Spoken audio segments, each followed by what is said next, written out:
3 ಜಿಲ್ಲೆ ಮತ್ತು ಆಂಧ್ರದ ತೆಲಂಗಾಣದ್ದು ಸುಮಾರು ಈ ಕರ್ನಾಟಕದ 10 ಲಕ್ಷ ಎಕರೆ ಭೂಮಿ ರೈತರು ಇದನ್ನು ನಂಬಿಕೊಂಡಾರ. ಆಂಧ್ರದ 6 ಲಕ್ಷ ಎಕರೆ ರೈತರು ಇದನ್ನು ನಂಬಿಕೊಂಡಾರ.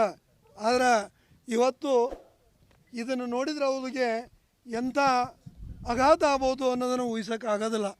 ಇದು ಯಾರು ನೀರಿನ ಬೆಲೆ ಗುರ್ತಾಯ್ತೋ, ಯಾರು ರೈತರ ಕಷ್ಟ ನೋವು ಗುರ್ತದೋ ಅವ್ರಿಗೆ ಮಾತ್ರ ಅರ್ಥ ಆಗುತ್ತೆ. ಇನ್ನು ಉಳಿದಂಥವ್ರಿಗೆ ಅರ್ಥ ಆಗಲಿಕ್ಕಿಲ್ಲ ಅಂತ ಹೇಳಿ ಭಾಳ ಸ್ಪಷ್ಟವಾಗಿ ಹೇಳಬೇಕಾಗುತ್ತೆ. ದುರಂತ ಇದು. ಮುಗಿಸ್ಬಿಡ್ತೀನಿ. ಇದೊಂದು ಈ ರಾಜ್ಯದ ಈ ತುಂಗಭದ್ರಾ ಡ್ಯಾಮಿನ ಭಾಗದಲ್ಲಿರ್ತಕ್ಕಂಥ ರೈತರ ತಲೆ ಮೇಲೆ ಬಂಡೆ ಇವತ್ತು ಸರ್ಕಾರ ಹಾಕ್ಯತಂತ ಹೇಳಬೇಕಾಗತ್ತೆ. ಈ ಸಂದರ್ಭದೊಳಗೆ ಇವತ್ತು ಪ್ರತಿಯೊಂದು ಪ್ರಾಜೆಕ್ಟನೇ ಇರಲಿ, ಪ್ರತಿಯೊಂದು ಯಾವುದೇ ಇರಲಿ, ಅದನ್ನು ಪ್ರತಿ ವರ್ಷವೂ ಮೇಂಟೆನೆನ್ಸ್ ಮಾಡ್ತಕ್ಕಂಥ ಜವಾಬ್ದಾರಿ ಆಡಳಿತ ಮಾಡ್ತಕ್ಕಂಥವ್ರ ಮೇಲೆ ತಲೆ ಮೇಲೆ ಇರುತ್ತೆ. ಅದನ್ನು ಆಡಳಿತ ಮಾಡ್ತಕ್ಕಂಥವ್ರು ಆ ಮೇಂಟೆನೆನ್ಸನ್ನು ಇವತ್ತು ಸರಿಯಾಗಿ ಮಾಡಲಿಲ್ಲ, ಅಲಕ್ಷ್ಯ ಮಾಡಿದ್ರೆ, ಬೇಜವಾಬ್ದಾರಿ ಮಾಡಿದ್ರೆ, ಮಾಡ್ತಕ್ಕಂಥ ಕೆಲವು ಜನರ ಈ ಬೇಜವಾಬ್ದಾರಿಗೆ ಈ ರಾಜ್ಯದ 3 ಜಿಲ್ಲೆ ಮತ್ತು ಆಂಧ್ರದ ತೆಲಂಗಾಣಿನ ಜನ ಇವತ್ತು ಅನುಭವಿಸ್ಬೇಕು. ಇದು ದುರಾದೃಷ್ಟ. ಇವತ್ತು ಸರ್ಕಾರ ಅಂದ್ರೆ ಈ ನೀರು ಪೋಲಾಗುವಾಗ ಸಮಾನಾಂತರ ಜಲಾಶಯ ನಿರ್ಮಾಣ ಮಾಡ್ಬೇಕನ್ನೋದು ಪ್ರಪೋಸಲ್ ಇತ್ತು ಸರ್, ಬಿಜೆಪಿ ಸರ್ಕಾರದಲ್ಲಿ ಇತ್ತು ಸರ್. ಅದು ನೋಡ್ರಿ, ಅದಕ್ಕೆ ಟೆಕ್ನಿಕಲಿ ತಂದೆ ಆದ ಕಾನೂನಾತ್ಮಕವಾದಂಥ ತೊಂದರೆಗಳಿರೋದ್ರಿಂದ ಅದು ಪುಲಾನಾಗ್ತದೆ, ಮುಂದೆ ಹೋಗ್ತಾ ಇದೆ. ಅದಕ್ಕೆ 2 ರಾಜ್ಯಗಳು ಕುಂತ್ಕೋಬೇಕು. 2 ರಾಜ್ಯಗಳು ಕುಂತು ಇವತ್ತು ಬಗೆಹರಿಸಿಕೊಂಡು ಸಮಾನಾಂತರವಾದಂಥ ಇವತ್ತು ಜಲಾಶಯಗಳನ್ನು ನಿರ್ಮಾಣ ಮಾಡಿಕೊಳ್ಬೇಕಾಗಿತ್ತು.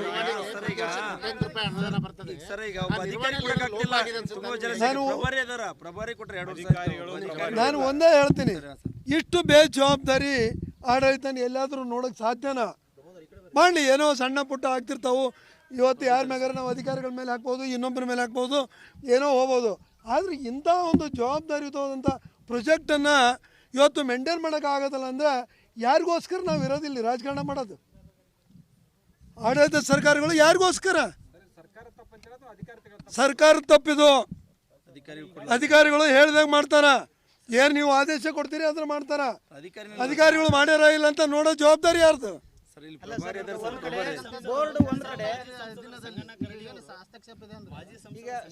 ಒಬ್ಬೊಬ್ರು ಇದು ಯಾವ ರಾಜ್ಯ? ಈ ಪ್ರಾಜೆಕ್ಟ್ ಯಾವ ರಾಜ್ಯದ್ದು? ಇದು ಕರ್ನಾಟಕ ರಾಜ್ಯದ್ದು. ಕರ್ನಾಟಕ ರಾಜ್ಯದಾಗಿರ್ತಕ್ಕಂಥ ಪ್ರಾಜೆಕ್ಟು. ಕರ್ನಾಟಕದ ಎಲ್ಲ ಆಗು ಹೋಗೋಕೆ ಯಾರು ಜವಾಬ್ದಾರಿ? ಸರ್ಕಾರ ಜವಾಬ್ದಾರಿ. ಸರ್ಕಾರ ಜವಾಬ್ದಾರಿ ಅಂದಾಗ ಸರ್ಕಾರದಲ್ಲಿರ್ತಕ್ಕಂಥ ಇಲಾಖೆ ಮುಖ್ಯಸ್ಥರಿರ್ಬೋದು, ಮುಖ್ಯಮಂತ್ರಿನೂ ಇರ್ಬೋದು. ಇವನ್ನೆಲ್ಲವೂ ಕೂಡ ಇವತ್ತು ಪ್ರತಿ ಸಂದರ್ಭದೊಳಗೆ ಇವನು ಪರೀಕ್ಷೆ ಮಾಡ್ತಕ್ಕಂಥದ್ದು, ಇದು ನೋಡ್ಕೋತಕ್ಕಂಥದ್ದು, ಇದರ ಜವಾಬ್ದಾರಿ ಹೊಣೆಗಾರಿಕೆ ಅವ್ರಿಗಿಲ್ಲನು? ಆದರೆ ಹೊಣೆಗಾರಿಕೆ ಜವಾಬ್ದಾರಿ ನೋಡ್ಕೊಂಡ್ರೆ ಮೇಂಟೆನೆನ್ಸ್ ಅನ್ನು ಹೇಳೋದು. ಆ ಅನುದಾನ ಇದ್ದೇ ಇರುತ್ತೆ. ಅನುದಾನ ಇಲ್ಲಾಂದ್ರೆ ಕೊಡಬೇಕು. ಯಾರಿಗೋಸ್ಕರ ನಾವು ಇರೋದು? ರೈತರಿಗೋಸ್ಕರ, ಜನರಿಗೋಸ್ಕರ.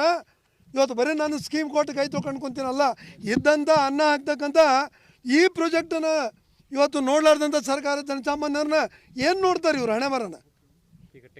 ನಿಜವಾಗ್ಲೂ ಇದು ಕರಾಳ ಒಂದು ಆಡಳಿತ ಅಂತ ನಾನು ಹೇಳೋಕ್ಕಾಗುತ್ತೆ. ಇವತ್ತು ಇಷ್ಟು ಬೇಜವಾಬ್ದಾರಿ ಕಾಂಗ್ರೆಸ್ಸಿನ ಆಡಳಿತದಲ್ಲಿ ನಾವು ನೋಡಿದ್ದು ಸ್ವತಂತ್ರಾನಂತರ ಇತಿಹಾಸದಲ್ಲಿ ಇಲ್ಲಿವರೆಗೂ ನೋಡಿಲ್ಲ.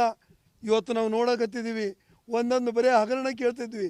ಆದರೆ ಇವತ್ತು ಇಡೀ ರೈತರ ತಲೆ ಮೇಲೆ ಬಂಡಿ ಹಾಕ್ತಕ್ಕಂಥ ಕೆಲಸ ಮಾಡ್ತಕ್ಕಂಥ ಈ ಸರ್ಕಾರ ಯಾರಿಗೋಸ್ಕರ ಆಡಳಿತ ಮಾಡ್ತಾರೋ ನನಗೆ ಗೊತ್ತಿಲ್ಲ. ಅದಕ್ಕೆ ದಯವಿಟ್ಟು ನಾನು ನಿಮ್ಮ ಮಾಧ್ಯಮದ ಮೂಲಕ ಹೇಳ್ತೀನಿ, ಇನ್ನಾದರೂ ಸರ್ಕಾರ ಎತ್ಕೊಂಡು ತಕ್ಷಣ ಇದಕ್ಕೆ ಯಾರು ಹೊಣೆಗಾರ ಆದವ್ರ ಮೇಲೆ ತಕ್ಷಣ ಏನಂದರೆ ಶೀಘ್ರವಾದಂಥ ಇವತ್ತು ಕ್ರಮ ತೊಗೊಳ್ಬೇಕು, ಉಗ್ರವಾದಂಥ ಕ್ರಮ ತೊಗೊಳ್ಬೇಕು. ಅದ್ರ ಜೊತೆಗೆ ತಕ್ಷಣ ಅದನ್ನು ನಿಲ್ಲಿಸ್ತಕ್ಕಂಥ ವ್ಯವಸ್ಥೆಯನ್ನು ಮಾಡಲಿಲ್ಲ ಅಂದರೆ ನೀವು ಆದಷ್ಟು ನಿಮ್ಮ ದಾರಿ ನೀವು ನೋಡ್ಕೊಳ್ಬೇಕಷ್ಟ. ಸರ್ಕಾರದಲ್ಲಿ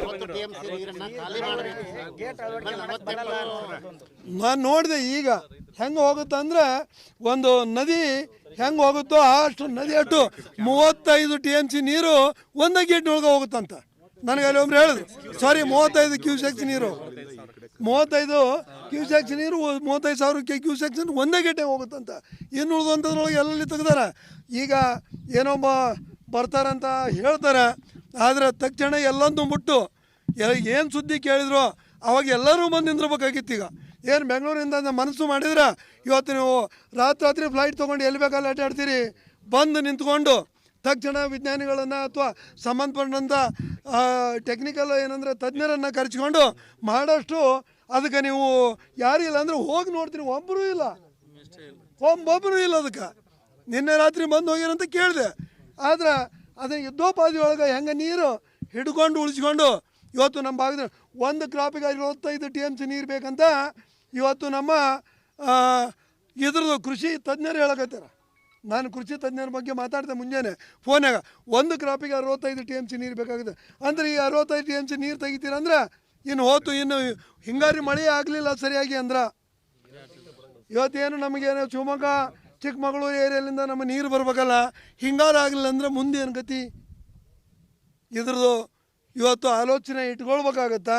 ಅದಕ್ಕೆ ನಾನು ಈ ಸರ್ಕಾರಕ್ಕೆ ಹೇಳೋಕ್ಕೆ ಇಷ್ಟ ನಾನು ನಿಮ್ಮೆಲ್ಲರ ನಿಮ್ಮ ಮಾಧ್ಯಮದ ಮೂಲಕ ತಕ್ಷಣ ನೀವು ಎಲ್ಲನೂ ಮುಟ್ಟು ಸರ್ಕಾರನ ಓಟು ಬಂದು ನಿಂತ್ಕೊಂಡು ಇದನ್ನು ಸರಿಯಾಗಿ ನೀವು ಮಾಡಲಿಲ್ಲ ಅಂತಂದ್ರೆ ಇಡೀ ನಾವು ಏನು ತೆಲಂಗಾಣ ಮತ್ತು ಕರ್ನಾಟಕದ 3 ಜಿಲ್ಲೆ ರೈತರು ಇವತ್ತು ಎದ್ದು ಇವತ್ತು ನಿಮ್ಮ ನಿಲ್ಲಬೇಕಾಗತ್ತೆ ನಿಮ್ಮ ವಿರುದ್ಧ ಅನ್ನೋದನ್ನು ಇವತ್ತು ನಾನು ಹೇಳಬೇಕಾಗುತ್ತೆ, ಅನಿವಾರ್ಯ. ಇವತ್ತು ಯಾವತ್ತು ನಾವು ಬೀದಿಗೆ ಬರ್ತೀವಿ, ಸರ್ಕಾರದಿಂದ ನಮಗೆ ಸಿಗಬೇಕಾದಂಥ ನ್ಯಾಯ ಸಿಗಲಾರ್ದಾಗ ಅನಿವಾರ್ಯವಾಗಿ ನಾವು ಬೀದಿಗೆ ಬರ್ತೀವಿ. ಬೀದಿಗೆ ಸುಮ್ಮನೆ ಯಾರೂ ಬರೋದಿಲ್ಲ. ಅದಕ್ಕೆ ಇವತ್ತು ಮತ್ತೊಮ್ಮೆ ನನಗೆ ಕಾಂಗ್ರೆಸ್ನವರಿಗೆ ಇವತ್ತು ನೆನಪು ಮಾಡಿಕೊಡ್ತಾ ಇದ್ದೀನಿ. ತಕ್ಷಣ ಸಂಬಂಧಪಟ್ಟಂಥ ಇದಕ್ಕೆ ಬೇಜವಾಬ್ದಾರಿ ಮಾಡಿದಂಥ